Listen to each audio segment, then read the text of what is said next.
What's going on mga kabambo? So for today's video, meron tayo dito Kevin Pipe. Meron tayong customer na magpapakabit para sa kanyang Click 125. Check natin. Ito yung medyo nagte-trending ngayon kasi ganda ng tunog. Actually, matagal na itong binayaran ng customer, siguro mga 1 week ago na. Wala na rin ako natirang stock, pang Aerox B2 na lang, pero yung Click na una nang naubos.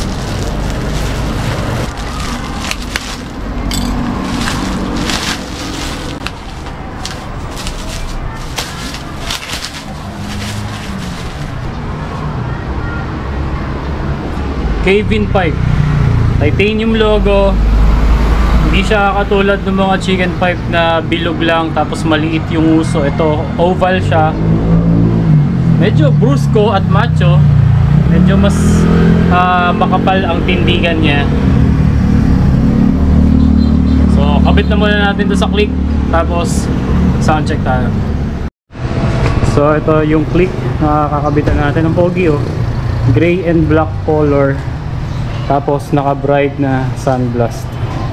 Angas na ito mamaya kapag nakabitan ng pipe.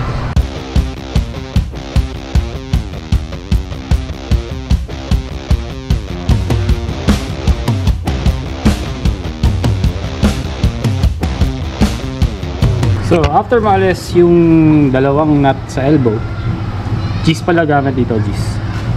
Ito naman yung sa mismong bracket ng pipe, dalawa, isa sa taas, isa sa baba. Yun lang.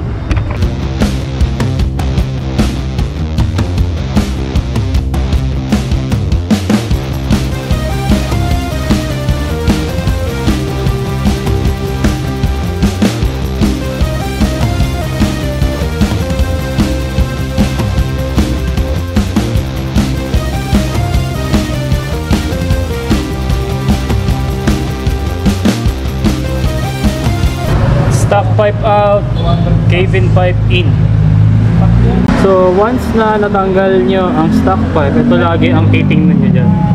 Ito kadalasan either sumasama dito sa elbow o kaya naman ay minsan naiiwan doon sa butas. Pag wala kasi ito at hindi na ikabit sa aftermarket pipe, eh sungaw. So importante ito. Gamitan nyo lang ng flat screw, hindi naman yan masyadong nakadikit. Tapos kailangan maibalik natin to dun sa ilalim. At para dumikit, gamit tayo ng gasket maker.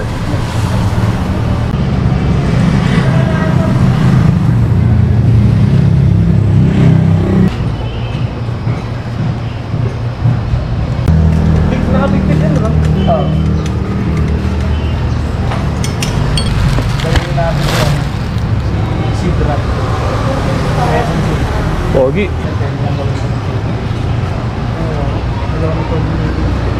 Tulong-tulong to. Hindi yun ang... mas mahal na. Mahal yun po.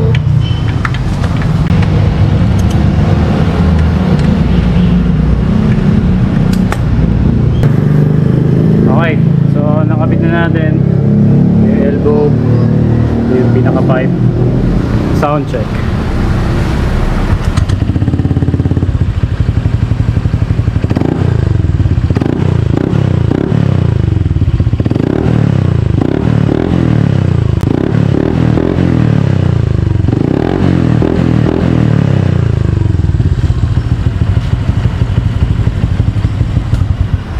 Ano? Ay, wag mo lang makita. Makikita ako ng tropa. Goods ba? Goods ba? Hindi, tatago na lang. Eh, ayoko ka lang. Alam mo masasabi mo, sir? Goods ba? Goods ba? Angas ng Kevin pipe. Buong-buo yung tunog niya, guys. Tsaka, hindi kasi katulad sa mga ibang mga chicken pipe na bilog lang siya. Ito, oval. So, mas brusco siya. Tapos yung dating niya dito, ayan, medyo mas mataas siya. Hindi katulad yung mga chicken pipe na bilog lang. Tapos, matulis yung dulo. Kaya sobrang garalgal ng mga tunog. Ito, ang laki nung tip niya, yung diameter, kaya buong buo yung tunog. Kapag bumibirit ka, para ka nang naka JVT V3 na fully open. Ganun ang datingan ng tunog niya. So sa mga magtatanong naman po, kung kailangan ba na iparimap ang motor kapag nagpakabit ng cabin pipe, sa mga expert talaga dyan at mga certified mechanic, paki-correct na lang po ako kung mali. Pero lahat talaga ng mga aftermarket pipe, lalo yung mga power pipe or performance pipe na kiniklaim ng mga manufacturer, mas maganda talaga kung tayo ay magpaparimap. Kasi para tumugma ang performance or para lumabas ang performance or potential na kayang ibigay ng pipe sa iyong motor. Kasi syempre, tandaan natin, iba na yung tubo niya, iba na yung airflow sa loob ng canister sa mismong muffler, kaya maaaring mag-iba ang performance. At kalimitan, nawawalan talaga ng dulo. Pagdating sa arangkada, yes, mararamdaman mo kagad na parang mabilis umarangkada, pero maaaring placebo effect na lang din kasi syempre umingay yung motor. Although in my experience, ang mga aftermarket pipe malakas sa arangkada, kaso kung hindi ka magpaparimap, medyo sungaw talaga sa dulo. Based on my personal experience lang po yun, at sa mga expert dyan, paki-correct na lang din ako kung mali ako. Bottom line is, pwede kang hindi magparimap, pero mas maganda kung magpaparimap ka para lumabas talaga ang potential na performance na pwedeng ibigay sa'yo ng kahit anong aftermarket pipe. So, sa mga interested, ito po yung mga available natin ngayon. Meron tayong Beat FI. So, Beatcar, Beat FI, Genio, Zoomer, Zoomer X, pare-pareho lang po yan. Ito siya. Papansin nyo, mas maliit siya. Ito naman yung pang-click na kinabit natin. Mas mahaba. Ito naman, medyo mas pabilog, pang Aerox V2. Lahat sila, consistent ang titanium logo. Tapos yung semi-gloss, hindi naman sobrang gloss, hindi rin naman sobrang matte na paint. Tapos yung mga welding niya sa bracket, okay naman din. Hindi sobrang ganda, pero okay naman, pwede na. Tapos napansin ko sa kanya guys, meron siyang mga serial number. Ito rin. Ito yung sa Aerox V2. Tapos yung sa Click, ito rin. Nandito. Hindi ko alam kung para saan yung serial number, pero at least nakakadagdag sa pagkalehitimo ng produkto, di ba? Tapos lahat sila guys, consistent na malaki yung tip, malaki yung butas. Ayan, ito yung pang beat ulit. Teka, mabigat. Wait lang, dalawang kamay dapat. Ito yung pang click.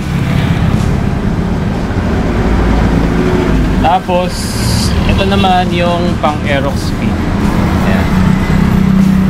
So, kahit na wala pa tayong sound check ng pang ibang model, kahit pa paano, masasabi natin na lahat ito, kahit itong pang Beat FI na medyo maliit, magiging maganda ang tunog kasi lahat sila malalaki yung tip. So available po yan dito sa shop. PM na lang po sa mga interested. Ito pa lang ang mga available natin on hand sa ngayon. Pero tumatanggap po tayo ng by order sa ibang mga models. Halos lahat naman po ng mga scooters and underbones ay meron yung ating supplier. So PM na lang po kayo. Pwede po kayo mag-PM sa akin directly, Rico Mambo na Facebook account, or sa Facebook page ng shop, Mambo's Hub Motorcycle Parts and Accessories. Huwag po kayo mag-PM sa Mambo's Hub PH na FB page kasi hindi ko yun na-monitor kasi pang ano ko lang talaga yun, pang vlog lang siya, pang content lang siya. Yung mga messages, doon po ako nag-check either sa FB page mismo ng shop or sa personal FB ko po. So ang ginagawa natin ngayon, pag may extra budget, dinadagdagan natin yung mga models kahit pa isa-isa na meron tayo dito sa shop para naman pag may naganap, meron tayo may bibigay. Pero mostly click talaga ang mabili ngayon. So lagi ako nag-i-stock ng pack. Pero sa ibang mga models, PM lang po kayo. So that's gonna do it for our vlog para dito sa mainit na trending na cabin pipe na napakaangas talaga. Actually sa totoo lang, sa ganda nito, bibilang ko na rin dapat si Pinky. Ang kaso naka-hold yung mga pang M3. Hindi ko pa alam kung bakit, pero mag-aabang na lang tayo. Pag nagkaroon, popost din natin yan. So ayun, so mga interested sa cabin pipe, PM lang. Kita kits, next content. Ride safe sa lahat. Peace.